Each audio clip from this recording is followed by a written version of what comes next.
à tous, j'espère que vous allez bien. Je suis ravie de vous retrouver pour un nouvel épisode de mon podcast créatif. Je m'appelle Coraline, je vais essayer d'arrêter de dire tout le temps. Je m'appelle Coraline, alias Malorai Designs sur les réseaux. Vous pouvez me retrouver sur Instagram, Ravelry, Patreon, ma page Patreon, et je n'arrête pas de dire ça va être compliqué, mais également sur mon tout nouveau site internet. Je vous en reparle juste après. Voilà pour la présentation. Ça va être un peu compliqué aujourd'hui, je reviens un peu plus tard que d'habitude. Je vais essayer de vraiment ne pas dire toutes les 30 secondes. On est confiné depuis presque 2 mois. Je ne compte plus les jours, je suis complètement à la ramasse. J'espère que tout le monde va bien, que tout le monde se porte bien dans votre famille ou dans votre entourage. Ici ça va, on n'est pas malade, mais bon ben voilà, je suis confinée avec mes 3 enfants auxquels il faut que je fasse l'école. Je ne suis pas institutrice, c'est un peu compliqué. Mon conjoint travaille toujours, donc finalement il n'a pas été confiné. C'est comme ça. On fait ce qu'on peut. Mes filles ne retourneront pas à l'école cette année. Nous avons décidé qu'on ne les remettrait pas. Donc il va falloir continuer à faire classe jusqu'à la fin de l'année scolaire. Voilà. Bref. Donc elles sont là. Il risque d'y avoir des petites curieuses qui vont arriver derrière la porte. J'espère que non. Mais bon, voilà. Pour cette partie présentation un peu longue, je les entends ricaner, elles viennent écouter derrière la porte. Voilà, on va commencer par ce que je porte aujourd'hui. Donc je porte, voilà, on voit que j'ai mis de l'eau tout à l'heure. Je porte mon top Borago. C'est un patron que j'ai sorti l'été dernier. Et une jupe, ma jupe Dolores de la Maison Victor. C'est marrant parce qu'en vrai ça se voit pas la tache d'eau et à la caméra on voit que ça. C'est un top que j'ai tricoté, j'ai sorti ce patron l'an dernier. Je l'ai tricoté avec un coton, je crois que je l'ai là. Non. Oui, parce qu'en fait j'ai utilisé mes restes pour un prochain patron qui sortira cet été. Donc c'est de la Drop Shoe 9. Voilà ce qui me reste. C'est le coloris 113. Donc j'ai utilisé les pelotes qui me restaient pour faire un nouveau patron. Donc c'est un top avec de la dentelle que l'on commence par le bas et sur le côté il y a un point différent qu'on continue jusque sous l'emmanchure. Et voilà, donc on commence par le bas, on monte, on sépare après, on fait le dos et les devants séparément. Et j'ai des notifications qui s'affichent. Et après on relève pour les manches. Donc moi j'ai fait manche courte, mais donc si vous voulez faire manche longue, dans le patron j'avais que les manches courtes d'inclus. Mais c'est facile de rallonger les manches si vous le souhaitez. Donc voilà.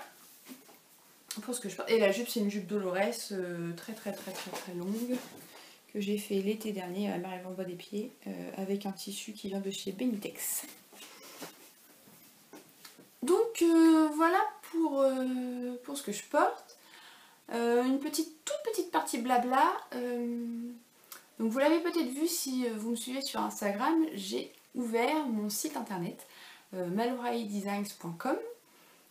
Dessus il y a plusieurs parties. Donc en fait vous avez une partie boutique où vous pouvez retrouver tous mes patrons. Les promotions que je fais pour les lancements des patrons sont valables aussi bien sur mon site que sur Ravelry. La différence c'est qu'en fait si vous achetez les patrons sur mon site, enfin pour vous il n'y a aucune différence, Pour moi, il y en a une, puisque je ne sais pas si vous le savez, mais quand on met ses patrons en vente sur Ravelry, on paye, on paye Ravelry, ce qui est normal. On doit aussi payer la TVA, chose que en tant qu'auto-entrepreneur, logiquement, on ne doit pas payer. Mais du coup, on paye la TVA. Si vous commandez sur mon site et que vous habitez en France, après pour les autres pays, je suis obligée de le mettre, mais si vous habitez en France, la TVA, je ne la paye pas. Donc pour vous, ça ne change rien, mais pour moi, au final, je récupère quelques centimes de plus sur mes patrons. Ce qui n'est pas négligeable, parce que quand on en vend plusieurs, au final, ça s'accumule, quoi. Donc voilà. Donc vous pouvez retrouver mes patrons sur Ravelry. Il y a aussi une section blog où je vais mettre, bon là forcément j'ai que 2 articles puisque je viens d'ouvrir le site. Mais petit à petit j'alimenterai, notamment en mettant à chaque sortie patron, je ferai un petit article pour détailler le patron. Les notes du podcast maintenant ne seront plus en dessous de l'épisode, mais je les mettrai sur le blog, ce qui me permettra de détailler un peu plus que mettre juste des liens, parce que bon, en dessous de YouTube, je vais pas faire un pavé comme ça. Hein.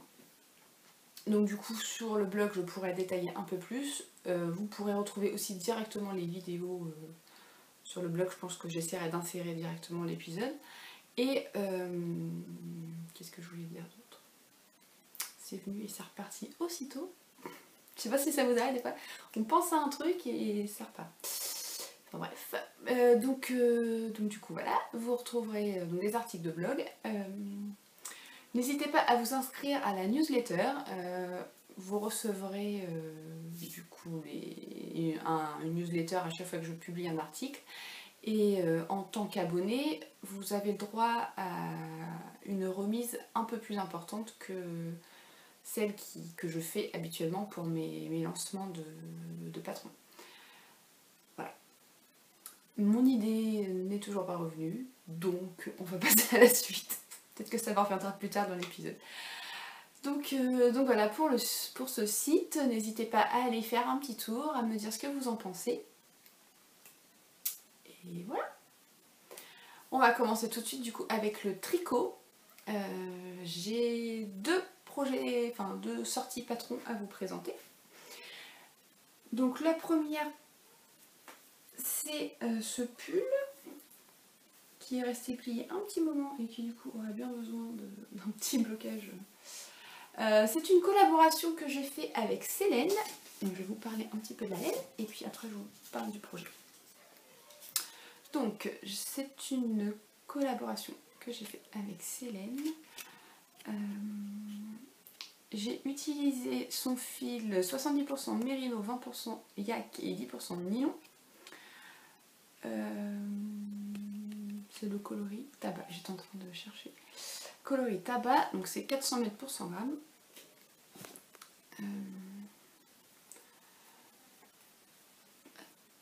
Bon, c'est pas vraiment ça le couleur. C'est un peu trop marron. Elle est magnifique cette couleur, mais alors j'ai eu un mal fou à prendre les photos du modèle. J'arrive pas à rendre la vraie couleur. Donc là en fait vous la voyez, mais c'est pas du tout cette couleur. Enfin c'est pas du tout.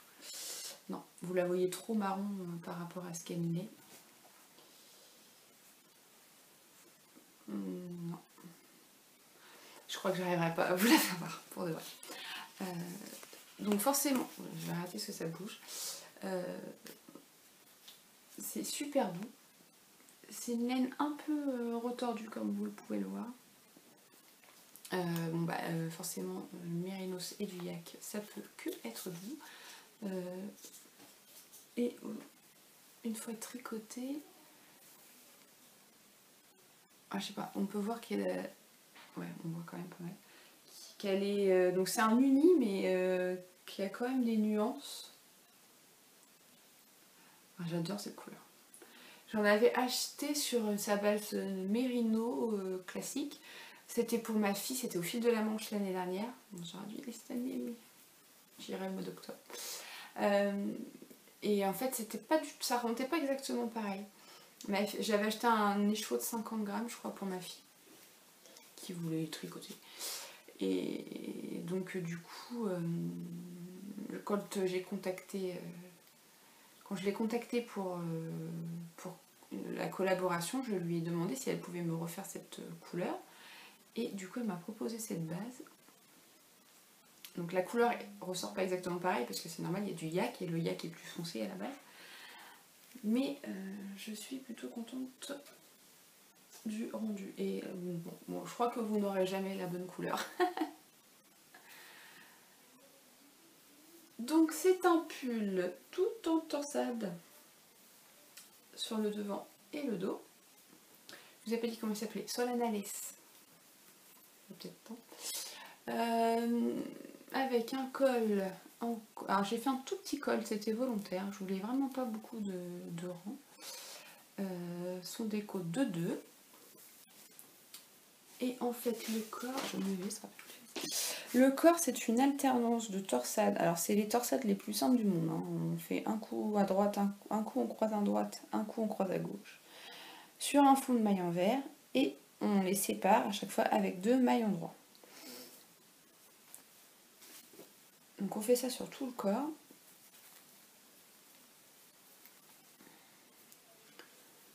Sur le côté là, du coup, on a 2 bandes.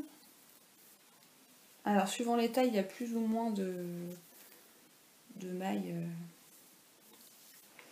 Et en fait sur les manches, après on reprend les mailles en vert qui étaient sur le corps.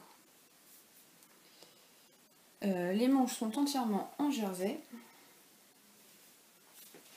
pour se reposer un peu après toutes ces torsades. J'ai un cheveu qui me chatouille.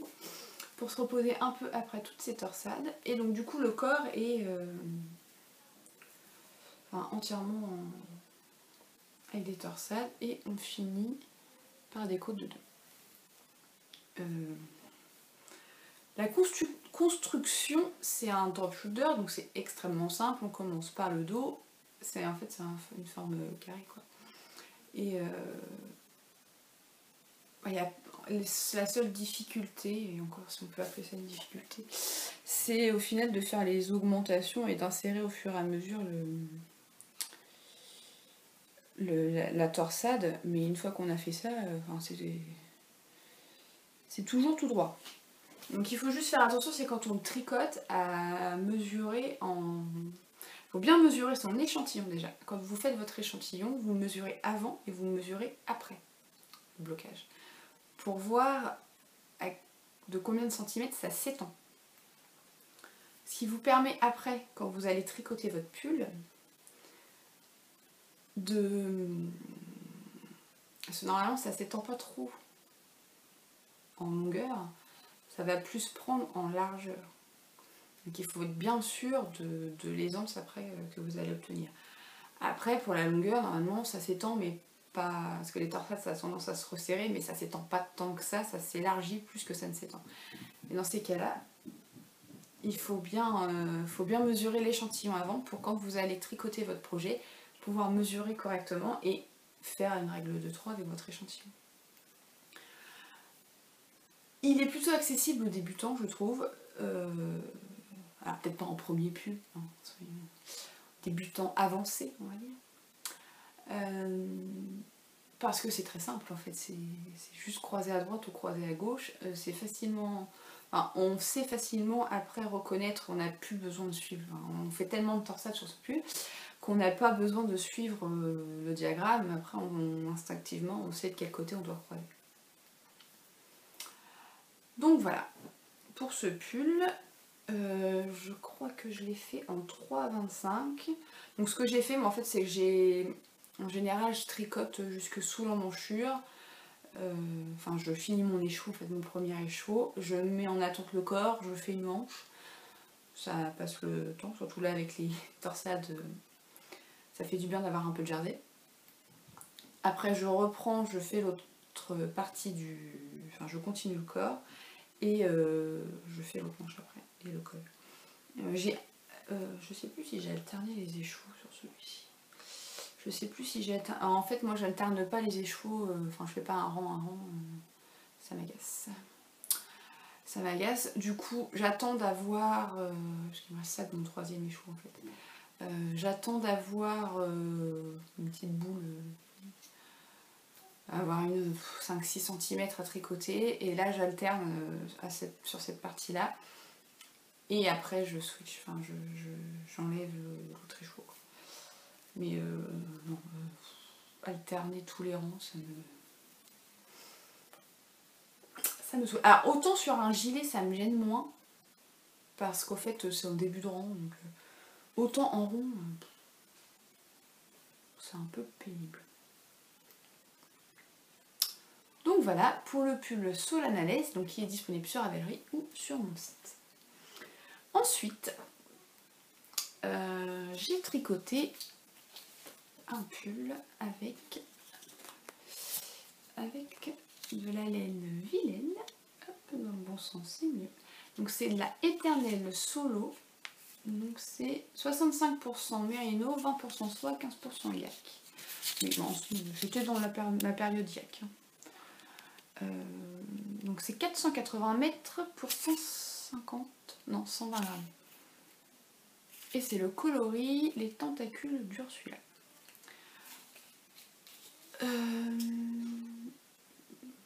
Ouais, c'est pas trop mal le bleu. C'est plus facile que le marron. Si je mets... Non. C'est mieux comme ça. Désolée, je vous fais bouger. Vous êtes toujours sur ma table à repasser et c'est pas très stable. Donc c'est un fil... oui, c'est un fil fingering. C'est un fil single. Bah, voilà. Donc vous voyez qu'il y a pas mal de nuances. Alors je pense que c'est la soie qui fait que c'est blanc par endroits. Ça doit pas bien prendre la teinture pareil que les autres fils. Donc c'est un fil single qui peluche un peu. Donc je pense que la soie et le yak n'aident pas. La couleur est magnifique, mais alors elle dégorge. Mon Dieu. J'ai jamais vu ça. En fait, j'ai tricoté mon gilet, c'est le gilet Sinara. J'ai tricoté mon gilet et dès que je le tricotais, j'avais les doigts noirs. Mais noirs. Donc, juste quelques mailles, je commençais déjà à avoir les doigts qui commençaient à bleuir. Et à force, bon, je pense qu'il y avait beaucoup de teinture dans cette laine. J'avais les doigts, enfin si je tricotais pendant 1 heure, j'avais les mains noires quoi. Et ça avait du mal à partir. Il fallait vraiment que je frotte. Et bien souvent, il me restait encore un peu de teinture sur les doigts. C'était pénible. Du coup, je me suis dit, mais mon Dieu, quand je vais laver mon pull, enfin mon gilet, mais ça va déteindre, ça va être une horreur. Ça n'a pas loupé. Ça a dégorgé, mais pourtant j'ai mis de l'eau avec beaucoup de vinaigre dedans, en me disant, je mets beaucoup plus de vinaigre. J'en mets toujours un peu, mais là j'en ai mis beaucoup. Et bah, ça a dégorgé. Moins, je pense que si je ne l'avais pas mis du tout, mais ça a dégorgé quand même pas mal. Je me suis dit, zut, pourtant c'est pas la première fois que je tricote de la vilaine, j'ai jamais eu ce problème. Est-ce que c'est du fait que ce soit de la single et du coup ça prend pas la teinture? Je sais pas. Mais je me suis dit, mais heureusement que c'est un gilet unique, je n'ai pas utilisé ce fil pour faire quelque chose à rayures ou avec une autre couleur parce que ça aurait été catastrophique quoi.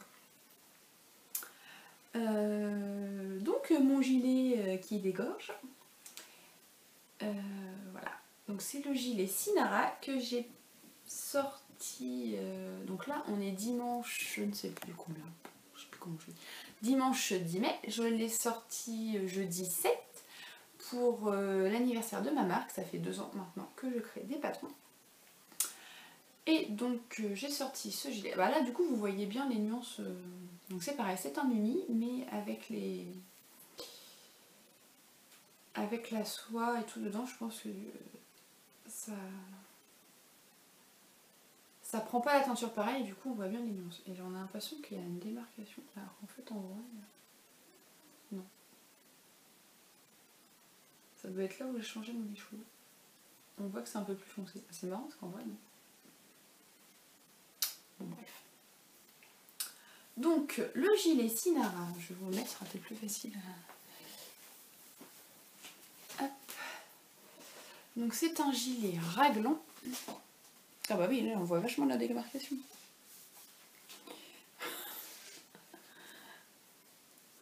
Non, bah en vrai, non. Allez, on voit les bouches. En vrai, non, mais alors, on voit vachement les démarcations à la caméra. Donc, c'est un raglan. On commence par le... C'est compliqué aujourd'hui, je suis désolée. On recommence. Donc, on monte des mailles. Et on vient faire un jeu d'augmentation pour former un raglan. Donc, le raglan sur ce gilet est fait avec une seule maille. Ouais, ça me perturbe là de voir la démarcation alors qu'en vrai on la voit pas. Donc faites comme si elle n'existait pas. En vrai on ne la voit pas. Donc on fait ce raglan en augmentant au fur et à mesure pour former les emmanchures. Ensuite on vient mettre les mailles des manches en attente, on tricote en aller-retour le corps jusqu'à une certaine hauteur. Non, même en me mettant sur la pointe des pieds, je suis trop petite.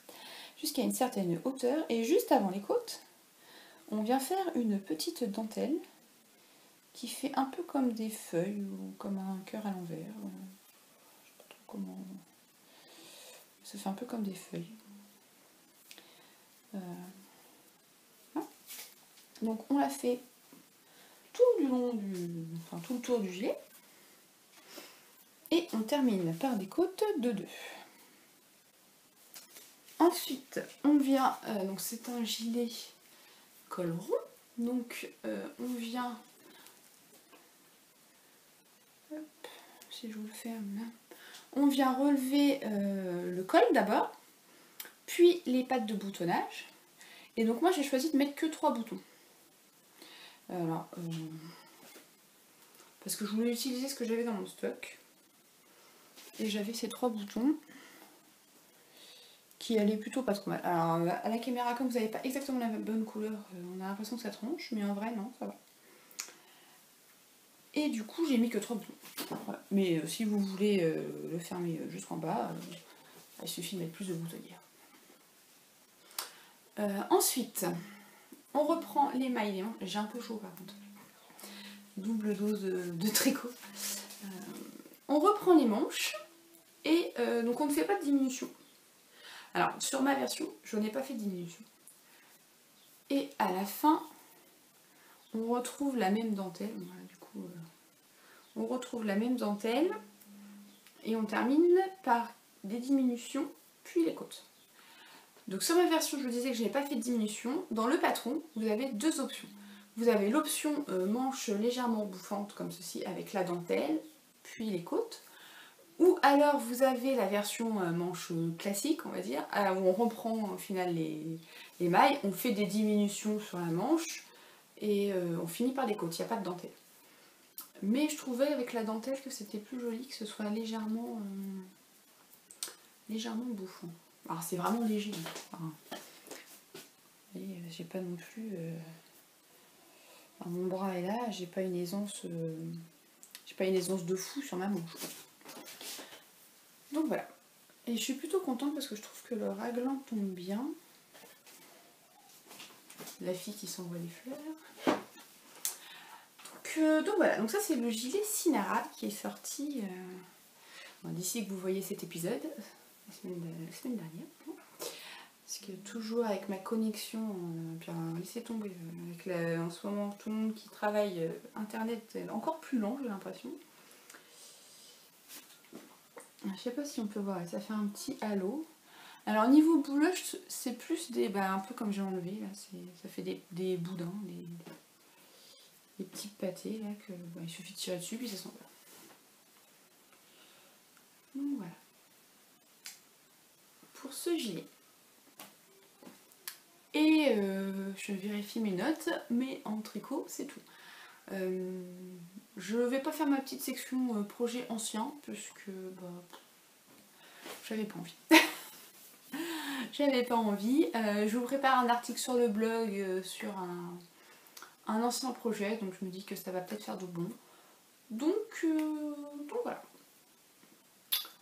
Niveau en cours, j'en ai 1,5 que je ne peux pas vous montrer ici. Si vous voulez les voir comme d'habitude, il suffit de vous rendre sur Patreon, enfin de vous rendre, si vous le souhaitez, me soutenir sur Patreon et du coup découvrir les coulisses de mon travail et ce sur quoi je travaille actuellement.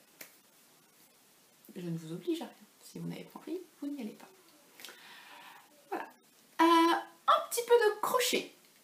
J'ai fait, vous l'avez peut-être vu sur Instagram, un panier qui ne se tient pas des masses, mais qui me plaît. Hop. D'ailleurs, je travaille actuellement avec ça. La biobalance de BCK. Dans ces deux couleurs. Bref, ce n'est pas ça dont je vais vous parler, mais du petit panier.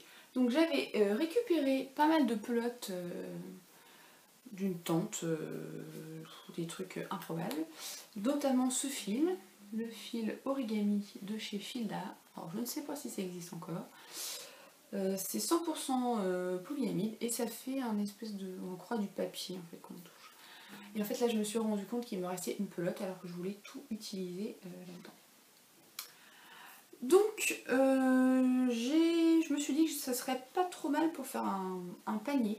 Donc ce que j'ai fait c'est que je l'ai crocheté en double. Donc du coup j'avais 6 pelotes, j'en avais trouvé que 5. J'avais 6 pelotes et donc il me reste une.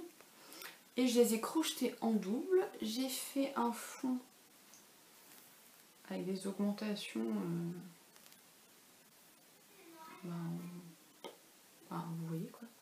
Je sais pas comment. Pour que ça fasse un fond rond.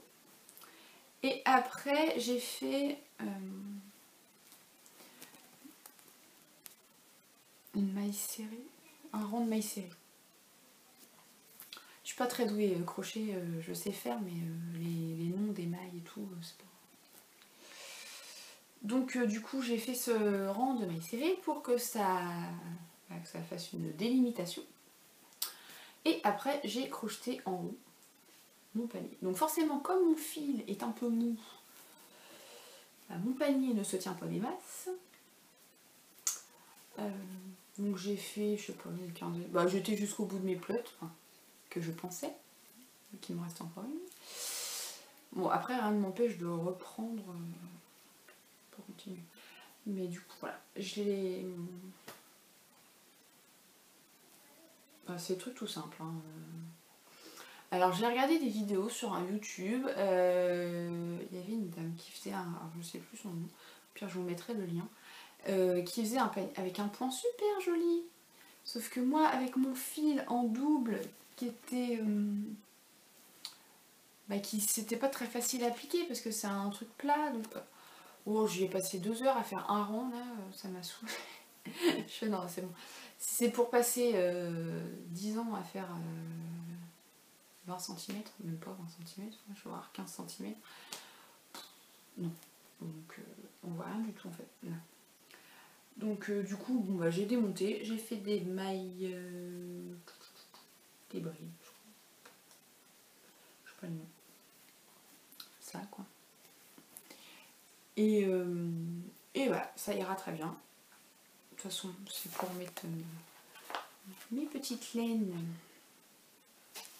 juste au-dessus. Voilà. C'est très bien. Et ça m'a permis d'utiliser ces pelotes. Du coup, il me reste ça. Je ne sais pas ce que je vais en faire. On verra bien. Au pire, si je démonterai les dernières et je rajouterai quelques rangs. Voilà pour la petite partie crochet. Pour la petite partie crochet. J'ai une partie couture slash peluche. On va tout mettre dans la même partie. Ce sera plus simple. Alors, couture, ce sera pour enfants. Mes filles, alors, étant confinées et n'ayant pas de magasin, c'est un peu compliqué de pouvoir rhabiller mes filles. Sachant que mes grandes poussent comme des champignons. En fait, elles font pas 2 ans avec la même taille. C'est pas possible. Ce qui est de l'été dernier, et c'est trop court. C'est trop court. Donc, du coup, elles sont pas épaisses, hein, mais alors elles sont grandes. elles ont 11 ans, et donc c'est des jumelles. Elles ont 11 ans, et il y en a une qui fait 1m53 et l'autre qui fait 1m48. Donc voilà quoi. Je fais 1m72 pour comparaison, donc elle arrive à peu près là. Hein. Donc autant vous dire que niveau vêtements, bon, c'était un peu compliqué. J'habite à la campagne, donc là où je vais faire mes courses, c'est un petit supermarché qui n'a pas énormément de choix niveau vêtements. Et puis bon, à 11 ans, elles ont quand même leur goût bien affirmé, donc voilà. Donc il a fallu que je prenne mon courage à deux mains, que je fouille un peu dans mon stock pour faire des t-shirts. Donc j'ai commencé par la plus grande, enfin la plus grande en taille. Ils ont que 2 minutes d'écart. Et on a fouillé dans mon stock pour lui faire des t-shirts, enfin un t-shirt et 2 débardeurs. C'est elle qui avait le plus besoin parce qu'au final, la Chloé, la deuxième, récupère, vu qu'elle a quelques centimètres de moins que sa sœur, elle peut récupérer des t-shirts tout petits de sa sœur. Donc elle en a moins besoin. Elle en a besoin, mais moins. Donc on est parti sur des patrons que j'avais déjà fait plusieurs fois. Ah, attends, je vais sortir. J'ai pas sorti. Je sais pas si je l'ai imprimé. Attention, ça va faire du bruit.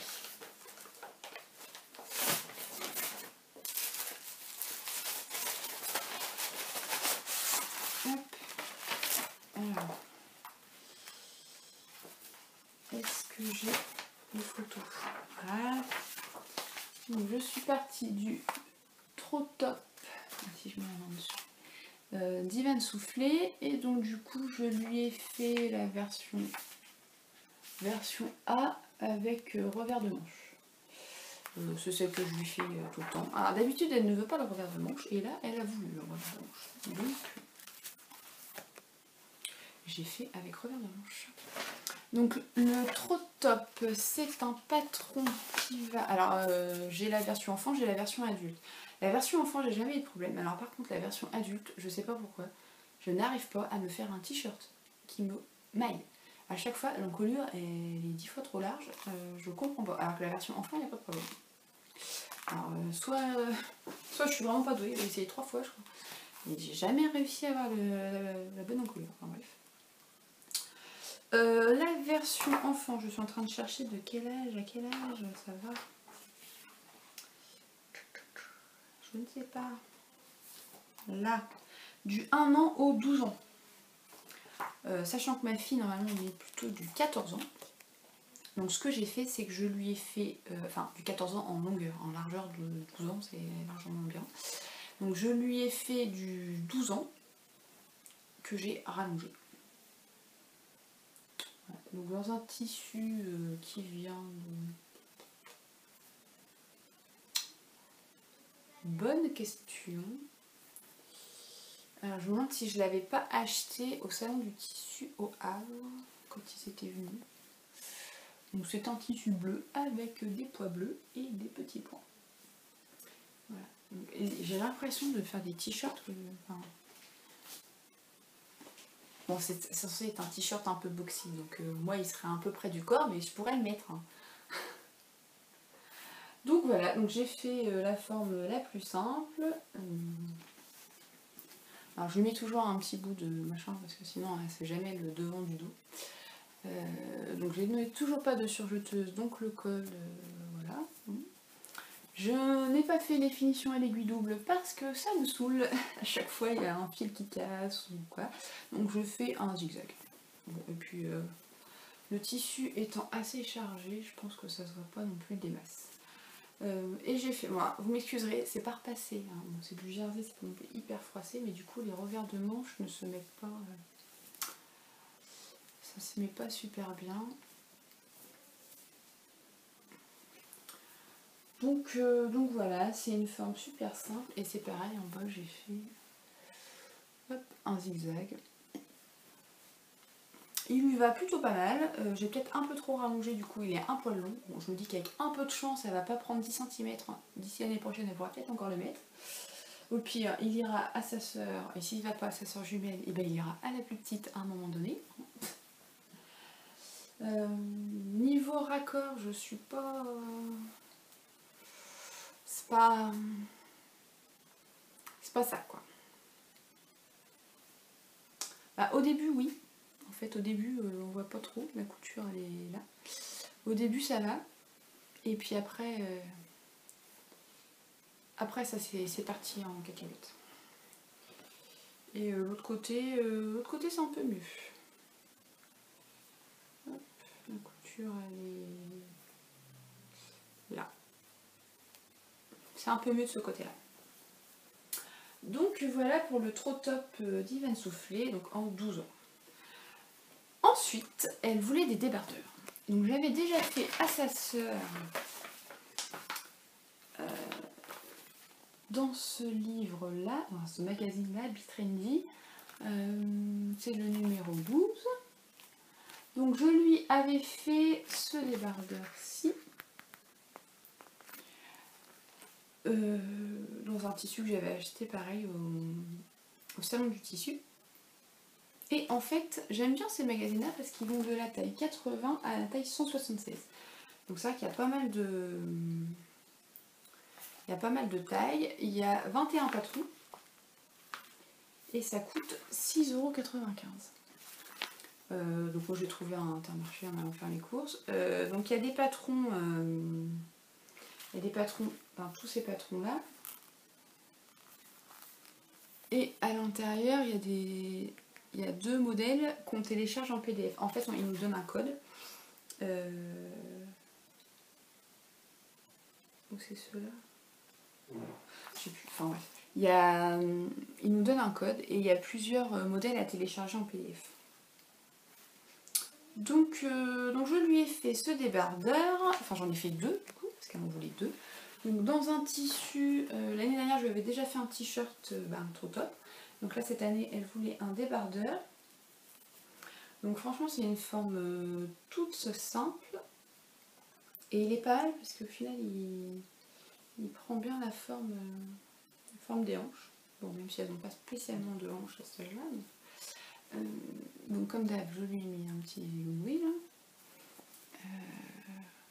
C'est très simple, en fait je vais même pas regarder les explications, enfin, j'ai tellement fait comme t-shirt maintenant que j'ai plus besoin de regarder les explications. Le plus galère au final c'est de faire les bandes quoi. J'ai fait un ourlet zigzag pareil. Donc au final on coud les épaules, on coud les côtés, je fais mon ourlet et après je fais les bandes de col et d'emmanchure. Au final je trouve que ça fait, enfin c'est assez propre. Les finitions quand elle le met, ça rend bien quoi. Et c'est un tissu, alors la couleur c'est pas trop ça, c'est corail avec des petits points blancs et verts. Enfin vert gris quoi. Ouais. Au milieu des points. Donc voilà, je lui en ai fait un comme ceci. Et je lui en ai fait un, alors pas flamant rose, mais flamant bleu. Flamant bleu, alors il est bleu turquoise. Bon, c'est pas tout à fait la bonne couleur. Avec des fleurs blanches. Donc pareil, petit zigouigoui. Et la même, enfin c'est exactement le même modèle. Donc là je lui ai fait la taille. Je vais regarder sur mon patron parce que je ne l'ai pas noté. Je lui ai fait la taille 152. 152 auquel j'ai... Parce qu'en fait, voilà, pourquoi j'ai fait la taille 152 alors qu'elle fait 1,53 m, c'est qu'on passe de 152 à 164. Et là je me suis dit si je lui fais la taille 164, ça va être beaucoup trop grand. Donc je lui ai fait la taille 152 que j'ai rallongée. J'ai rallongé de 3 cm je crois. Pour que ce soit un poil long et qu'elle puisse le rentrer dans un short ou dans une jupe. Et qu'elle puisse le remettre l'année prochaine. Ou du moins espérer qu'elle le mette l'année prochaine. Donc voilà, c'est les cousettes hyper simples. Ça m'a utilisé un peu de tissu du stock. Par contre maintenant ça devient un peu compliqué parce que vu la taille que je suis obligée de lui faire, il faut beaucoup de tissu. Il m'en faut presque autant que pour moi, donc mes petits coupons, ça commence à être un peu compliqué de caser des vêtements pour elle dedans. Donc il va falloir que j'achète au moins 1m20 hein, minimum, je pense, pour leur faire des t-shirts. Peut-être 1 mètre si je fais des débardeurs, comme ça passe, peut-être il n'y a pas de manche. Mais si je dois faire des t-shirts à manches longues, moi je prends 1m20, enfin, je pense que je prenne la même chose. Pas très, très rentable. Donc ça va, j'en fais quelques-uns, je fais pas tout parce qu'elles grandissent tellement vite qu'au final, j'ai pas le temps de... Enfin, elles sont 3. Pas le temps de tout faire non plus. Donc voilà, pour la partie couture, il me reste encore quelque chose à vous montrer.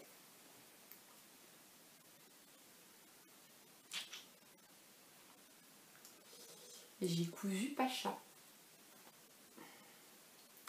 Pacha le lama. Donc c'est un patron de Rose et Balles de Laine. Alors, je vais vous raconter un peu la petite histoire. C'est que je suis son podcast en fait depuis un moment maintenant. Sauf qu'en général, quand je regarde les podcasts, quand je suis toute seule, quand mon mari n'est pas là, je le mets sur la télé. Plutôt que de regarder sur la tablette, c'est plus agréable parce que je suis plus... Enfin, avec la tablette, je mets les écouteurs parce que sinon j'entends rien avec les enfants. Et bah, à force de regarder les podcasts, ça fait mal aux oreilles les écouteurs. Donc quand je suis toute seule ou quand il n'y a que des enfants, je mets sur la télé. Et donc du coup, j'ai mes commères qui viennent derrière la porte. Je les entends marcher. Et donc du coup, je regardais sur le podcast de Rose et Balles de Laine et je suis en train de refaire le nœud en même temps. Je regardais le podcast de Rose et Balles de Laine et elle a un univers vraiment bien à elle. Il y a beaucoup de poupées, de broderies, et elle crée des patrons de petites bébêtes en feutrine. Et grâce ou à cause, je ne sais pas, du confinement, mes filles étaient avec moi quand j'ai regardé son épisode. Et elles étaient là. Oh, c'est tellement mignon! Maman, tu veux pas nous en faire? Oui, bien sûr. Oui, c'est mignon. Oui, mais enfin bon, vous êtes 3. Il va falloir que je fasse 3 poupées. Oui, maman, s'il te plaît. Ouais, elles ont pas des voix débiles comme ça, mais enfin bref. Donc, me voilà à faire des poupées en feutrine.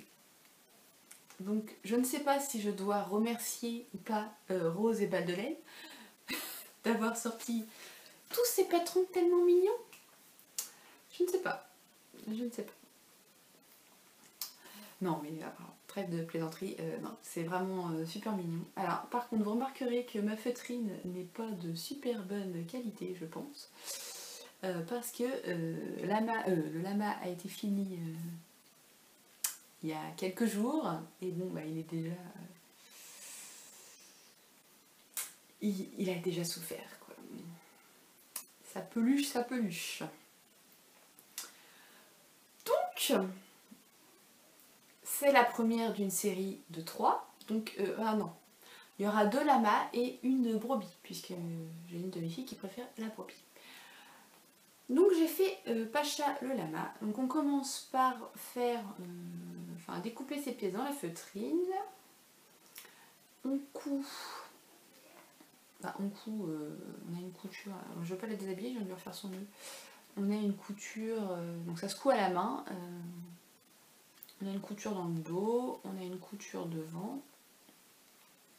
Et ensuite on vient coudre, je vais voir ses fesses. On vient coudre un rond en dessous après avoir rembourré. On fait les bras, donc les bras, hop, attention tu perds la tête. Les bras sont cousus, alors c'est blanc, c'est pas facile. Là on les coud sur le corps après, et en fait on assemble le dessus et le dessous, et on vient mettre une petite pièce de tissu pour faire le dessus de la main. Donc on fait pareil de 2 côtés, donc elle lui a mis des petits bracelets. Et on fait pareil pour les jambes. Hop. On fait pareil pour les jambes. Donc avec une petite pièce de tissu qu'on vient coudre sur le devant. Et on lui a fait des petits nœuds, il y a des fils, des petits nœuds à ses chaussures. Enfin, ses chaussures. Enfin, comme les petites ballerines. Voilà. Ensuite, donc on coud ses petites oreilles. Et on coud, enfin, et on vient faire des petits pompons. Alors, autant coudre la feutrine, bon, c'est long, mais c'est relativement facile. Autant à faire les pompons, moi j'ai une machine, j'ai pas pensé à la sortir, elle est rangée dans un carton, enfin dans un bac. J'ai une machine avec plusieurs tailles, enfin j'ai plusieurs machines de plusieurs tailles. Donc bon, bah, faire des pompons, ça allait assez vite. Donc on a piqué, enfin j'ai pioché dans mes restes de laine. Hein. Donc on a de la Fabelle, on a de la Malabrigo Lace, on a de la Fildar, ça doit être de la Zinane. Et ça, c'est je ne sais plus quoi. Non, si c'est pas de la Cascade. Donc voilà. Mais assembler les pompons sur la tête, là, c'était un peu galère. D'ailleurs, j'en ai un qui, je sais pas, il se balade celui-là. Ensuite, on vient faire... Ouais, ça fait plein de petites bouleuges. On vient faire un petit collier. Alors, j'avais jamais fait ce point, là. J'ai un peu galéré au début. Et puis bon, après ça se fait. Puis vient le moment de l'habiller, parce que forcément Pacha est toute nue sinon. Donc on lui a fait un petit poncho dans un reste de broderie anglaise. Donc on coudre le poncho, donc je l'ai cousu à la main avec le même point qu'on utilise pour faire le corps. C'est déjà assez long de coudre tout ça à la main, parce qu'au final, je vais vous enlever le nœud quand même, pour vous faire voir le poncho. Donc en fait, on coud chaque côté ensemble, puis on coud les emmanchures, donc forcément séparément, en jaune là, séparément on fait tout le tour de l'emmanchure, pour pas que le tissu s'effiloche. Puis on fait tout le tour de l'encolure et on refait la même chose de l'autre côté. Déjà ça prend un certain temps. Mais alors après, il fallait mettre des franges. Parce que dans le patron Pacha, elle a des franges. Enfin des franges, des petits trucs là. Ça m'a pris 1 heure juste pour mettre, mais vraiment 1 heure. Hein, juste pour mettre ça quoi. J'ai passé 1 heure pour mettre des franges. J'en avais marre. Non, j'avoue, là, le coup des franges, ça m'a un peu achevé. Quoi. Bon, je ne l'ai pas fait en une journée, hein. Ça m'a pris plusieurs jours, semaines. J'en faisais un petit peu de temps en temps pour pas me dégoûter, parce qu'en fait, bon, bah, j'aime bien faire des trucs comme ça, mais c'est pas ce que je préfère et il y a des trucs qui bougent. C'est pas ce que je préfère et j'avoue... C'était un peu long, et puis mes filles qui revenaient à la charge tous les jours, ah c'est quand tu fais notre peau? J'avoue ça me saoule à force, ça me... Enfin, je sais pas si ça vous fait ça vous des fois. À force qu'on vous demande tout le temps la même chose, au bout d'un moment vous en avez ras-le-bol quoi, ça vous donne même plus envie de le faire. Donc voilà, donc j'ai fini Pacha. Mais forcément Pacha veut dormir quelque part. Vous voyez venir. Donc elle me dit, donc ça c'est pour la plus petite, pour Manon. Elle me dit, mais maman, Pacha, elle n'a pas d'oreiller. Il lui faut un oreiller. Il reste un fil, je sais pas couper. Donc du coup, on a repris le même tissu là, que ses mains pour faire un oreiller. Et puis Pacha, elle a froid, elle n'a pas de couverture. Donc on a fait une couverture. Donc là, j'ai pris juste un carré, enfin un rectangle, un morceau de tissu que j'ai rempli, enfin j'ai cousu endroit contre endroit, j'ai laissé une ouverture, je l'ai retourné, je l'ai rembourré et j'ai fermé, et j'ai oublié de couper le fil, j'ai refermé l'oreiller. Et pour la couverture, donc j'ai fait un rectangle, donc j'ai fait le même principe, sauf qu'au lieu de mettre du rembourrage, j'ai mis j'avais des feuilles de ouate, donc on a mis de la ouate, pour que ça fasse un petit côté moelleux, mais moins que si on met du rembourrage, où là du coup ça fait un gros coussin quoi. Et donc du coup, Pacha elle a sa petite couverture et son petit oreiller. Voilà. Donc Pacha est parée pour la nuit. Bien entendu, elle m'a commandé un pyjama, parce que forcément la Pacha elle doit habiller, mais il me faut un pyjama. Et tout un tas de vêtements, donc je lui ai dit on va faire les poupées de tes sœurs, enfin je vais faire les poupées de tes sœurs, et après on verra pour la garde-robe.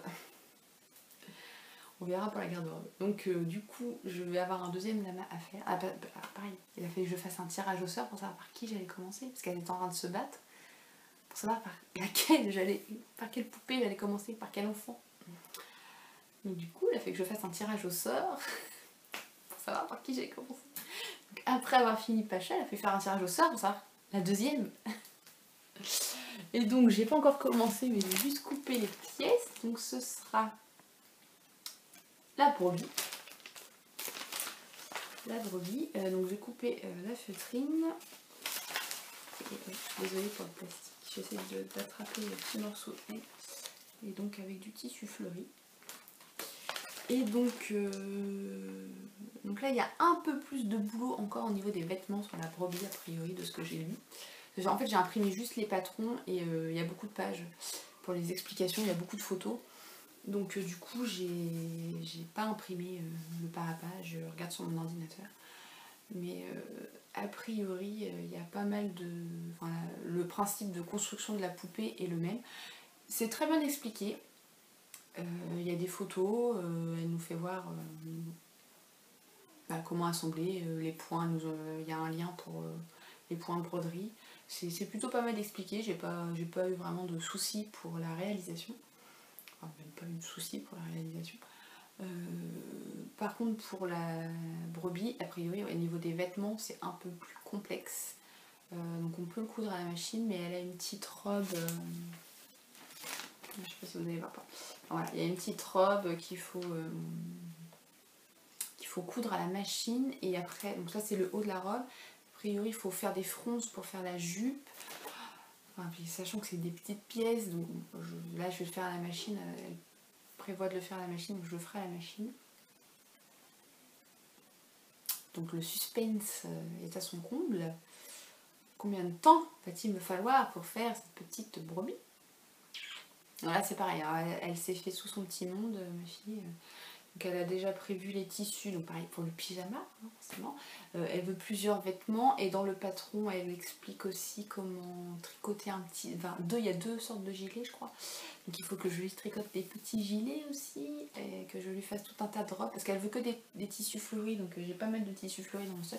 Elle a déjà tout choisi, enfin, je vais avoir une garde-robe de poupée en feutrine à faire. Donc voilà. Et donc du coup la troisième poupée sera un lama, et c'est pareil, elle a fait sa petite sélection de tissus. Il faudra que je le fasse, mais d'abord je vais faire une parie. Mais voilà. Donc j'ai du boulot en perspective. Voilà pour cet épisode qui a été un peu plus long que ce que j'ai fait dernièrement. J'espère que ça vous aura plu tout de même. Je voulais vous remercier une fois de plus de me suivre ici, d'être de plus en plus nombreux, puisque j'ai eu une vague d'abonnements dernièrement. Donc merci beaucoup. N'hésitez pas à vous abonner à la chaîne et à activer la petite cloche si vous voulez recevoir une notification à chaque fois que je publie une petite vidéo. Enfin petite ou pas, une vidéo. Je vous souhaite une belle future semaine, puisque aujourd'hui on est dimanche, donc une belle semaine, une belle journée, soirée, en espérant que tout se passe bien avec le déconfinement, que tout le monde reprenne petit à petit une vie un peu plus normale, même si ça ne sera pas encore le cas tout de suite, mais bon, petit à petit on va arriver à pouvoir ressortir et revivre un peu plus normalement. Donc voilà, bref, tout ça pour vous dire merci d'être là et au revoir, à bientôt.